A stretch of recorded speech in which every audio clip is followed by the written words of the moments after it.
অনেক স্টুডেন্ট ভাবছে আমি তো সারা বছর পড়াশোনা করিনি, আমার হাতে তো এখন মাত্র 3 মাস সময় রয়েছে, এই 3 মাসের মধ্যে আমি কিভাবে এক্সাম ক্লিয়ার করব। তো তাদের আমি বলে রাখি, দেখ এখনো সময় আছে, 3 মাসে অনেক কিছু করা যায়।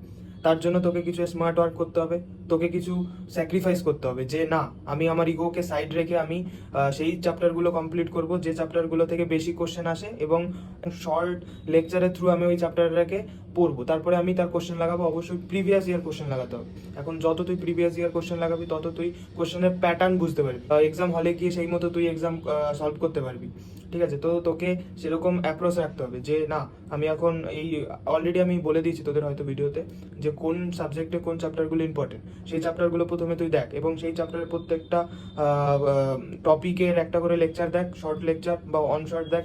তারপরে তার কোশ্চেন লাগা, প্রিভিয়াস ইয়ার কোশ্চেন লাগা। তারপরে কি করবি, তারপরে তুই যে কারেন্ট যে প্রিভিয়াস ইয়ার রয়েছে সেটা মক টেস্ট হিসেবে দিবি।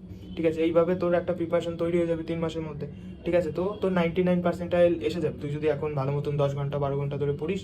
ঠিক আছে, তো টেনশন নেওয়ার কোনো দরকার নেই, তোরা এখন পড়াশোনা কর ভালো মতন। আর যা হবে সেটা তো পরেই বুঝতে পারবি।